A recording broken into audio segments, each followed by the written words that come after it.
반갑습니다, 여러분. 게시탐정입니다. 네. 본 게시탐정이 이제 오랫동안 적그리스도 유력 후보로 지목하고 추적해오고 있던 그 오스트리아 전임 총리 제바스티안 쿠르츠에 대한 얘기를 좀 해볼까요? 그 사람이 이제 혜성처럼 나타나서 유럽 정계를 평정한 청년입니다. 그의 정책은 오스트리아를 넘어 전 유럽의 롤모델이었죠. 갑작스러운 부패 혐의로 실각하긴 했지만 그의 나이는 겨우 36세, 좌우 동갑이에요. 내각제 국가라는 특성상 실각과 복귀가 유동적인 그 나라의 체제를 볼 때 아직까지 혐의를 완전히, 그러니까 적그리스도라는 혐의를 완전히 지우기는 어렵다고 하겠습니다. 아마 쿠르츠 개인적으로는 적그리스도가 아닌 게 나을지도 몰라요. 근데 그에 대한 흥미로운 기사가 오마이뉴스에 올라와서 제가 한번 소개해 드릴까 합니다. 그가 어떻게 집권에 성공했는지 그 비하인드 스토리를 추적해서 드러낸 그 기사였어요. 보세요. 오마이뉴스에서 소개했지만 원래 오스트리아 언론에 실린 기사를 이제 번역해서 소개한 겁니다. 자, 다음 오스트리아 유력 일간지 데어 슈탄다드에서 나온 10월 7일자 기사에 나온 겁니다. 오스트리아 쿠르츠 스캔들, 국민의 세금을 이용해 타블로이드 신문 웨스터라이히에 쿠르츠 자신에게 유리하게 조작된 언론 보도와 사설을 보도하게 한 정황이 드러났답니다. 쿠르츠가 총리에 오르기까지 짜여있던 시나리오의 단계였다. 쿠르츠 세계 최연소 총리 86년생 보수정당 국민당의 청년 대표로 2009년 정치를 시작했다. 그러니까 당 청년위원장 이런 건가 봐요. 뭐 청년 최고위원 우리로 치면 2017년에 당대표, 총선에서 11년 만에 제1당을 올라선 국민당은 자유당과 연립정부를 수립했고 쿠르츠는 만 31세에 총리에 올랐다. 다음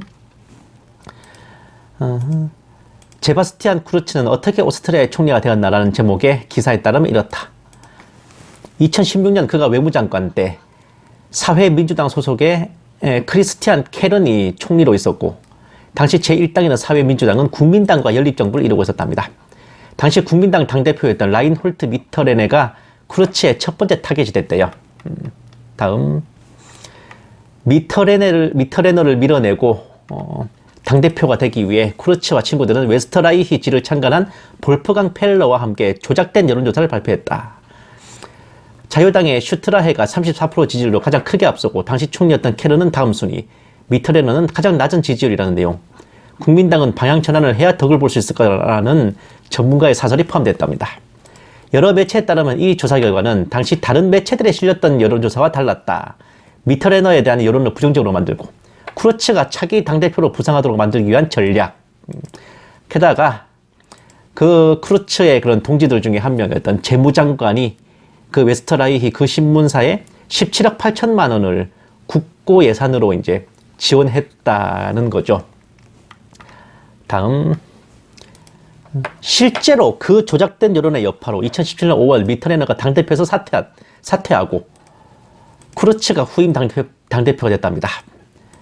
당대표가 되자마자 사회민주당과의 연립정부를 깨고 새로 총선을 치러서 쿠르츠의 국민당이 제1당이 됐답니다. 그렇게 자유당과 연립정부를 구성했고 총리에 집권합니다.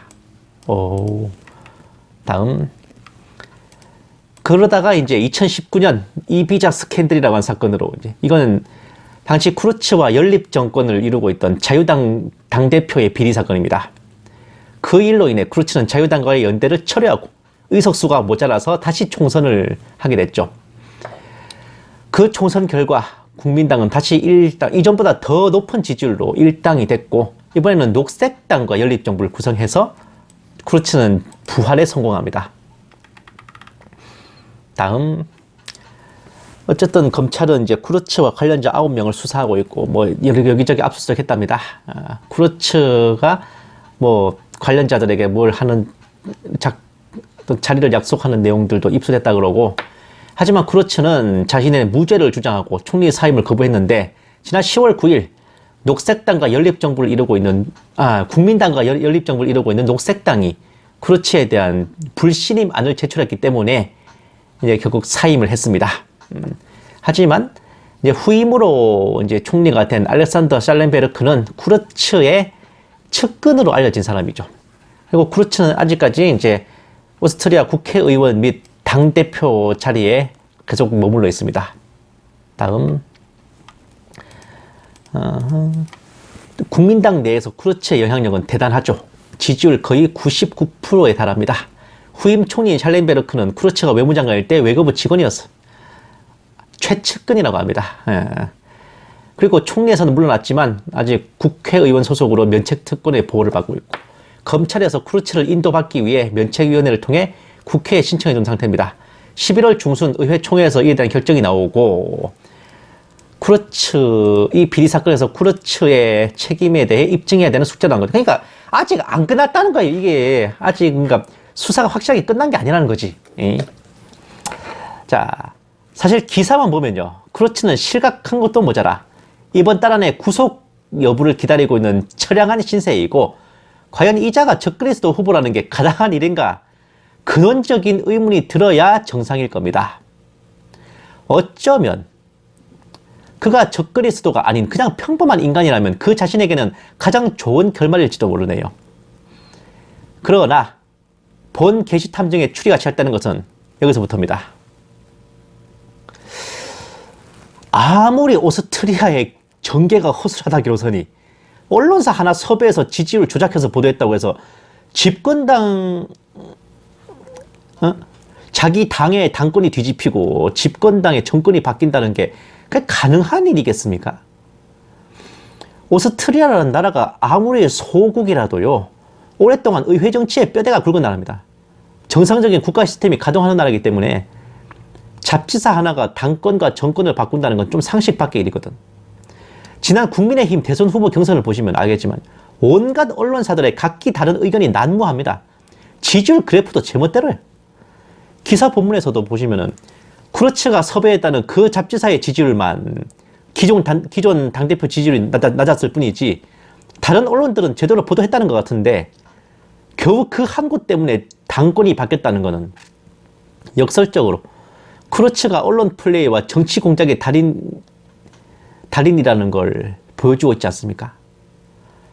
게다가 모략을 써서 기존 지도자를 축출하고 집권하는 것은 대환란 시대를 그려낸 영화 스타워즈 및 환란 소설 휴거 그 이후의 생존 및 레프트 비하인드 등에서 공통적으로 말하는 적그리스도의 전형적인 집권 과정입니다.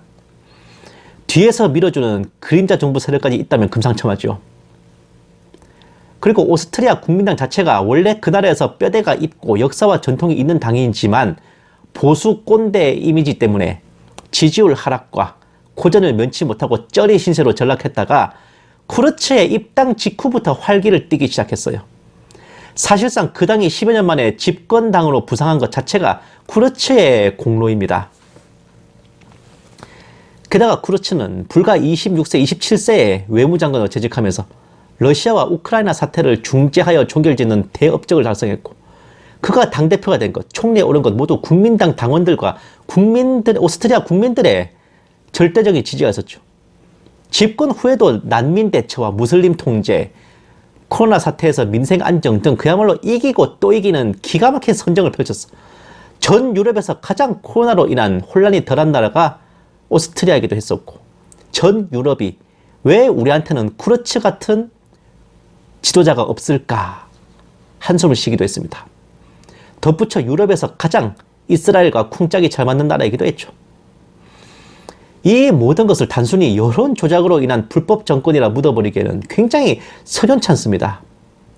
이 정도 역량을 갖춘 인물이 과연 그리 쉽게 주저앉을지도 미지수입니다. 이미 전례가 있는데 전임 유럽연합 집행위원장으로 EU 대통령이자 전직 적그리스도 후보였던 장클로드 융커는 쿠르츠와 같은 상황에서 총리직을 사퇴하고도 도리어 EU 대통령으로 부활한 케이스였습니다. 보세요.